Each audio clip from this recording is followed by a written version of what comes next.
हमने वोट देकर जीता रखा नू को नहीं वो रखा। अरे हम दबदेवी को नहीं। पीड़ित परिवारों को प्रशासन से बहुत उम्मीद है, लेकिन श्री राम कुमार गौतम जी ने कल इनसे इतना भद्र व्यवहार किया क्योंकि ये दलित और पिछड़े लोग हैं। डीसी एसपी तहसीलदार जो भी बैठते हैं उनको जो कोई सा डीसी एसपी को सब उसको हाथ लगा दो तो चुप हो जाओ, क्या मतलब सब कुछ हल्के मालिक वही रह गया। वो तानाशाही प्रकार का विचार अपनाए हुए हैं इन दलित परिवारों के प्रति। वो न्याय की बात नहीं करते, वो इनको धमकाते हैं कि ये मुद्दा कैसे न कैसे दब जाए। एमएलए खान नाव है, मामले दबाव है, बैठ दो।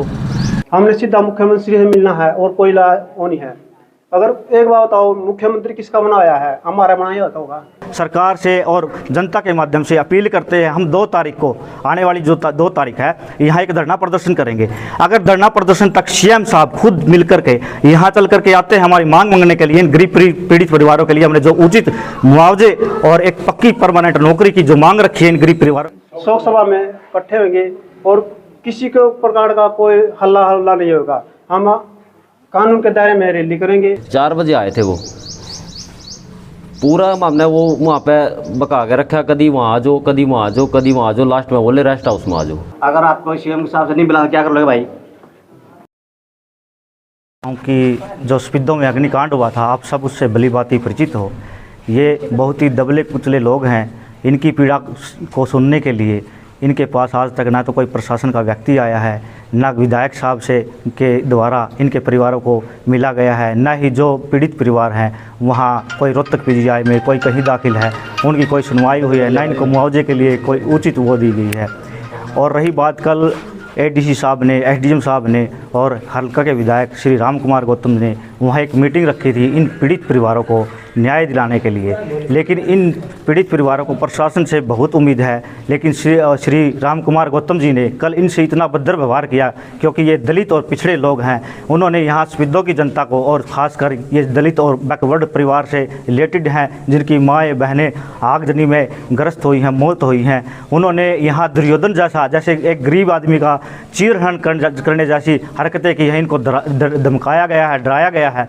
हम सरकार से अपील करते हैं माननीय मुख्यमंत्री श्री नायब सिंह सैनी से कि आज तक वो नहीं जागे हैं और यहाँ स्पिद्दों में रैली करना चाहते हैं और वो रैली का फ़ायदा करना चाहते हैं कि पहले इन गरीबों की पुकार सुनी जाए। जब तक इन गरीबों की पुकार नहीं सुनी जाएगी तो उनकी रैली सफल होने की कोई संभावना नहीं है। मैं मीडिया के साथियों के माध्यम से आपको भी और उनको भी अवगत कराना चाहता हूं, जो सरकार की मानसिकता है या श्री राम कुमार गौतम जी की जो मानसिकता है, इतने दिन से इन लोगों को भवंडर बनाए हुए वो झूठ पे झूठ बोलता है। कभी कहता है कि मैंने उनके खिलाफ कार्रवाई करने के लिए आपको अवगत किया है, पुलिस प्रशासन को अलर्ट किया है, अब तक कोई कार्रवाई नहीं हो चुकी है। ये किसी भी कार्रवाई से संतुष्ट नहीं है। और रही हल्का विधायक श्री राम कुमार गौतम जी की बात, वो तानाशाही प्रकार का विचार अपनाए हुए हैं इन दलित परिवारों के प्रति। वो न्याय की बात नहीं करते, वो इनको धमकाते हैं कि ये मुद्दा कैसे न कैसे दब जाए। वो सिर्फ और सिर्फ उनका मुद्दा है रैली को सफल बनाना।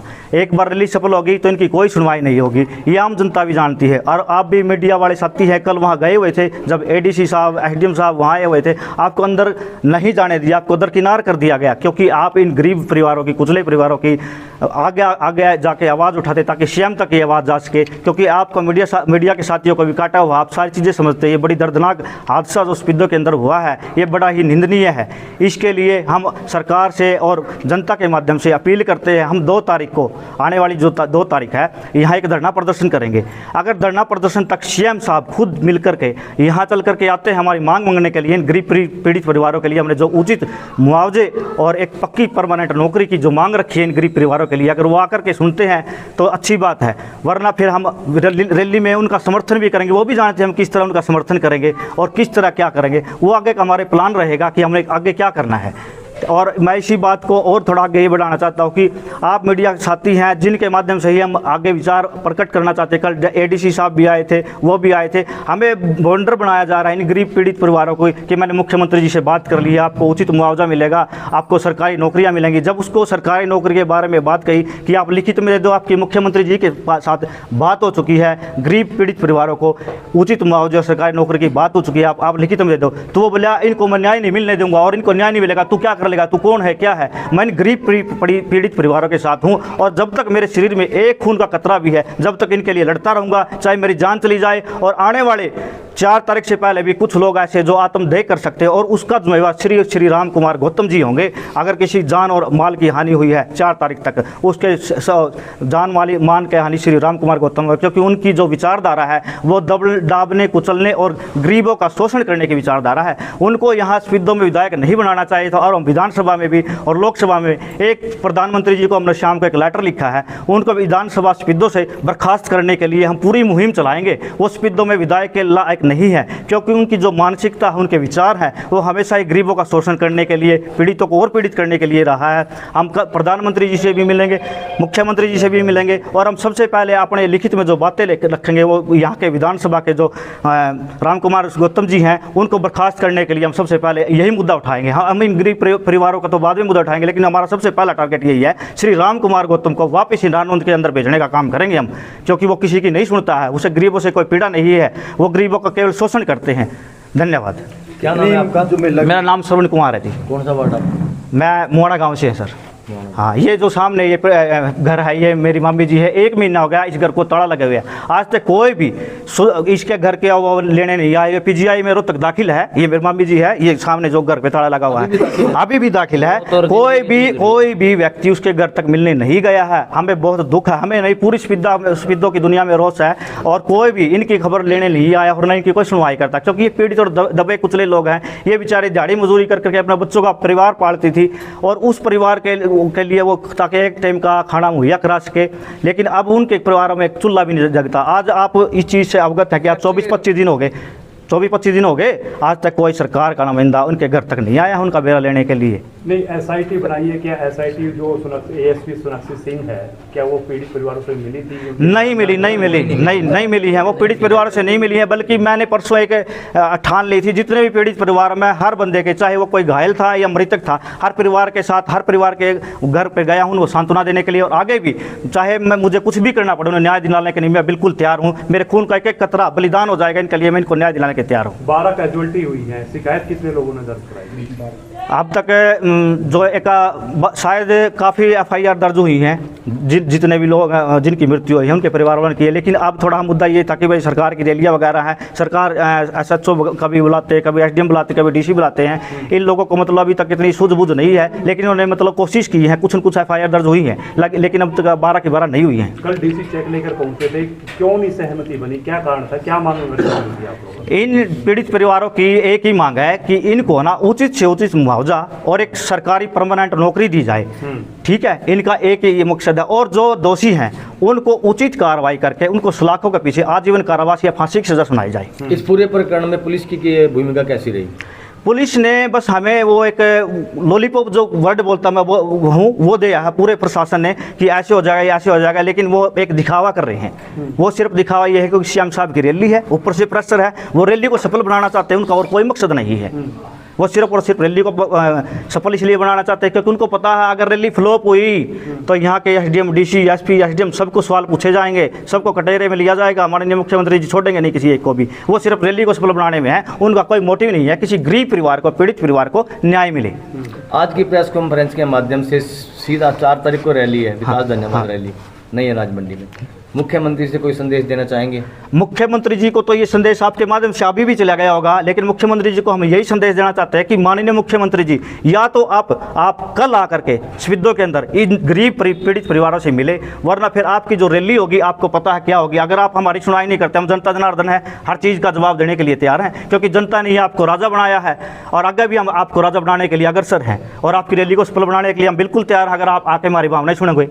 अगर CM साहब नहीं आते कल, तो श्याम साहब नहीं आते या उसके किसी ऐसे व्यक्ति के डायरेक्ट हमसे फ़ोन पे बात करते हैं या कुछ ऐसा मेमोरेंडम तैयार करते हैं जिससे हमें ये लगे कि गरीब और पीड़ित परिवारों को न्याय मिलेगा, तो हम उसके लिए आगे के हमारे जो रूपरेखा है वो आगे तैयार करेंगे। साहब और MLA साहब सुबह काम छोड़ दिया 7 बजे, 4 बजे आए थे, नहीं 4 बजे आए थे। वो पूरा हमने वो वहाँ पे बका के रखा, कभी वहाँ आ जाओ, कभी वहाँ आ जाओ, कभी वहाँ आ जाओ, लास्ट में बोले रेस्ट हाउस में आ जाओ।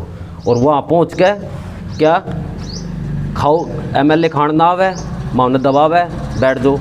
और लास्ट में उससे बोला ले आओ भाई चेक ले आओ, चेक दो, हम तो नहीं लेंगे चेक, हम क्यों लेवे चेक। और एक बात और देखी मैंने कल एमएलए साहब की, जिस तरह भी कोई भी उठ के जाओ था ना बोलन, उसे का नहीं आँख कट है, के बात आँख क्यों कट है भाई, हमने वोट देकर जीता रखा, नू को नहीं वो रखा, अरे वो हम दबदे भी को नहीं।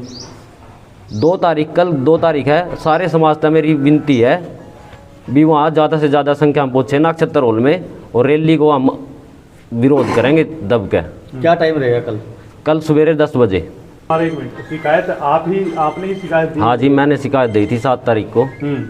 उसमें 4 आदमियों का नाम लिया था, उसमें 3 गिरफ्तारी हुई थी और 1 को छोड़ दिया गया। देवेंद्र उसी दिन का अभी तक फरार है, उसके बारे में कोई भी ना हमें पता, गिरफ्तारी उसकी हुई है नहीं अभी तक। आप लोगों ने कोशिश की भाई कारण क्या है, क्यों छोड़ दिया गया, गिरफ्तार क्यों नहीं किया, पुलिस से मुलाकात करी? जैसे डीएसपी हैं, एसएचओ हैं, एसपी साहब खुद इस मामले को हैंडल कर रहे हैं, एसआईटी बना रखी है, किसी से चर्चा हुई इस मामले में? एसआईटी के तो बारे में देखो आज तक हमने कोई देखी नहीं, वो जो मैडम बता रहे हैं हमारे पास आई नहीं, ना हमारे से कुछ पूछा। आप लोगों के कोई बयान नहीं हुए वहाँ दर्ज? बयान नहीं दर्ज हुए एसआईटी के सामने, तो किसी के भी बयान दर्ज नहीं हुई। और पुलिस वाले के पास जाते अभी क्या कार्रवाई हुई, तो वो उन्होंने कह रहे कार्रवाई चल रही है, कार्रवाई करने लग रहे हैं, यही बात होती है जी। तो किस तरह की डिमांड आप लोगों ने रखी? हमने जी 3 डिमांड रख रखी है जी, उचित मुआवजा और 1 सरकारी नौकरी और सीबीआई जांच की मांग हमने रख रखी है जी, ये जांच रख रखी है जी। तो क्या लगता है आपको इस समस्या का, इसका पूरा तरह से दूध का दूध और पानी का पानी हो जाएगा इन चीज़ों से? देखो जी, हमें तो कुछ नहीं लगता जी, जिस हिसाब से हमारे साथ कल दुर्व्यवहार कराना है एमएलए साहब ने, तो वो अपनी रैली को सफल बनाने के लिए ही सोच रहा है। तो रैली निकल गई तो हम गरीब आदमी क्या लगा उसके, जब रैली से पहले हमारे बैठ जो सोच यही है। फैक्ट्री मालिकों की ओर से भी कोई मिलने आया आपको? नहीं, हमारे से कोई मिलने नहीं आया जी, फैक्ट्री मालिक की तरफ से। जो उनका मकसद यही है जी कि अपना एक बारी रैली हो जाए तो उसके बाद बस बात खत्म, फिर तो सारी बात दाब देंगे। बस मैन तो यही चला हुआ है कि भाई जो ये 4 तारीख को रैली है, ये रैली सफल हो जाए और फिर इनको बाद में देखेंगे, बस उनका ये मकसद है जी।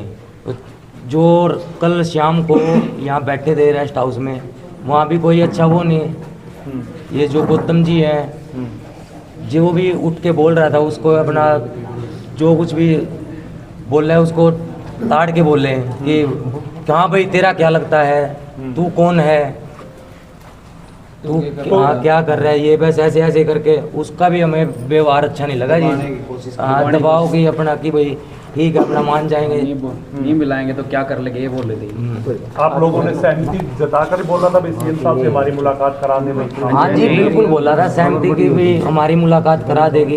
और सीएम साहब को भी जी, जो ये हमारे नायब सैनी जी हैं, इनको भी हमने नायब सैनी की जगह जी नायक समझा था कि हमारी मदद करेंगे।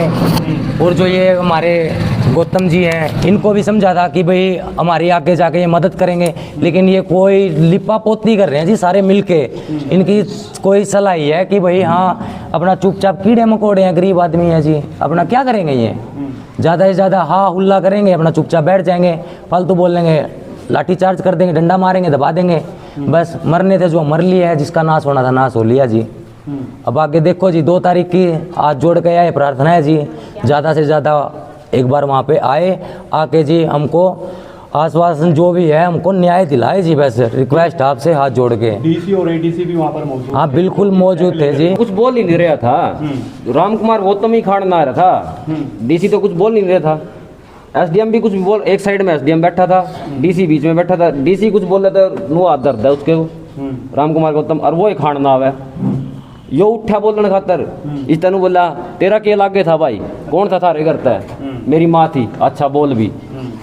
जो कोई मतलब बोलने के इच्छुक नहीं था उसके परिवार तो आ रहा था बोलने वाला दूसरा, तू बैठ जा, तू कामरेड है, तू राजनीति करना आ रहा है, तू बैठ जा। हमारे वो क्या नाम उसका, सतवीर लाडवाड़, इलेक्शन के टाइम रात दिन धक्के खाए उसने उसके पीछे जिताने के लिए, और उस टाइम बोला तू क्या इनका रिश्तेदार लग गया है, और मैं तो सारा तक कहूँ रिश्तेदार लग गया हमारा। अगर इस दौरान कोई बातचीत हो जाती है तो क्या सभी परिवार सहमत रहेंगे? देखो मुख्यमंत्री जी डायरेक्ट आके बात करते हैं या इन पीड़ित परिवारों को वहाँ बुलाते हैं, तो हम अगर वो कुछ आश्वासन देते हैं इन पीड़ित परिवारों को तो हम सहमति जताएंगे, तो हम सीएम साहब का सहयोग करेंगे। अगर सीएम साहब हमें नहीं बुलाते, इन गरीब पीड़ित परिवारों को न्याय नहीं देते, तो फिर सीधी सी बात है, आप भी जानते हो आगे क्या होने वाला है, उससे तो आप भी अवगत हो। ठीक। कल उस विषय में डीसी साहब माननीय और पीड़ित परिवार से मिलने के लिए रेस्ट हाउस में आए थे। सारा का सारा डिटेल आपका बीच में भैया ने बताई, पीड़ित परिवार ने बताई है। तो मैं एक चीज़ कहना चाहूँ, यहाँ के जो विधायक राम कुमार गौतम जी है, सबसे पहले तो उनने मजबूत होकर न यह बात सीएम तक खुद रखनी चाहिए थी। खुद कहना कि भाई मैं इस्तीफा दूँ, इस परिवार खातर 12 हत्या हो रही है और 12 कोई छोटी चीज़ नहीं है। जब एक बुजुर्ग महिला मर जाए किसी की, उसमें तो गोड्डा निवाण सीएम साहब आ जाओ हैं, लेकिन ये आड़े ईब तक नहीं आए हैं आज तक, इतने दिन हो लिए। उनने सिर्फ पड़ रही है तो रैली की पड़ रही है, भाई रैली के ऊपर कामयाब करवानी है। वह सारे हथकंडे इस टाइम अपना लाग रहे हैं कि भाई रैली करो सक्सेसफुल और परिवार का लिपा पोती करो। यहाँ पर प्रशासन का तो रोल इतना ज़्यादा मैं मानूंगा नहीं कि भाई प्रशासन की वहाँ पर वो क्वेश्चन रहा है, यू रहा है, क्योंकि प्रशासन किसका दिन काम करता है, सरकार का दिन।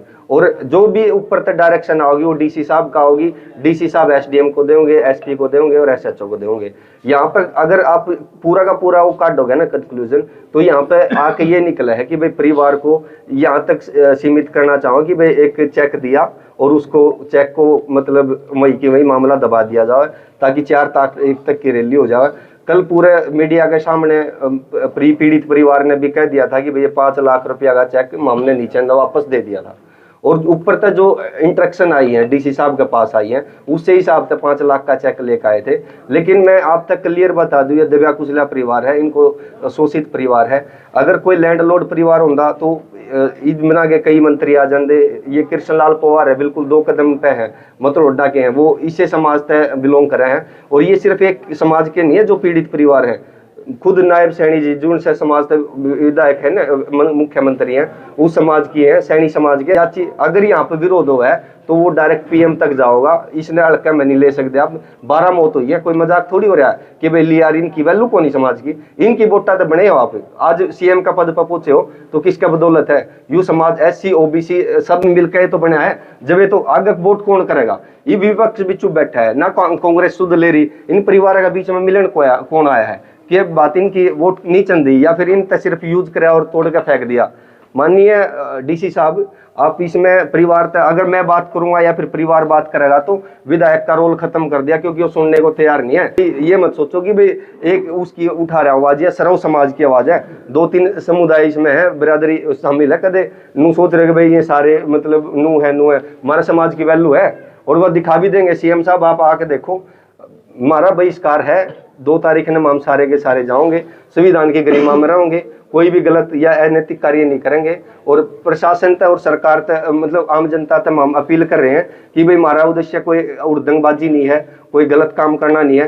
हमारा उद्देश्य सिर्फ एक है, परिवार को इंसाफ मिले, बढ़िया तरीके इंसाफ मिले, इनको सरकारी रोजगार की गारंटी देनी पड़ेगी। डीसी का फोन आया तो कहने लगा कि राष्ट्र हाउस में स्पीडो आ जाओ। स्पीडो राष्ट्र हाउस में पहुंचे, हम जाती बात होने लगी।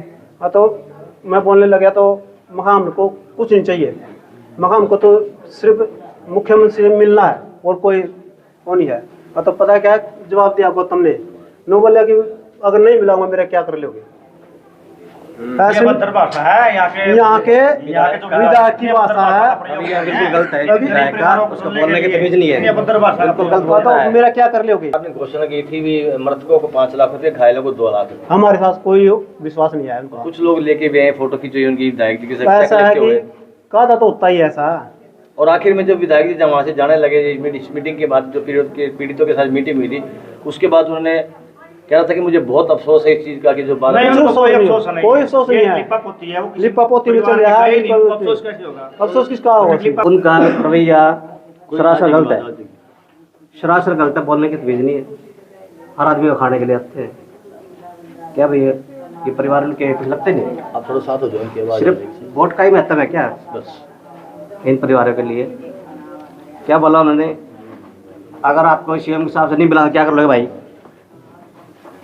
सीएम साहब से आपको नहीं मिलाएंगे तो आप हमारा क्या कर लोगे?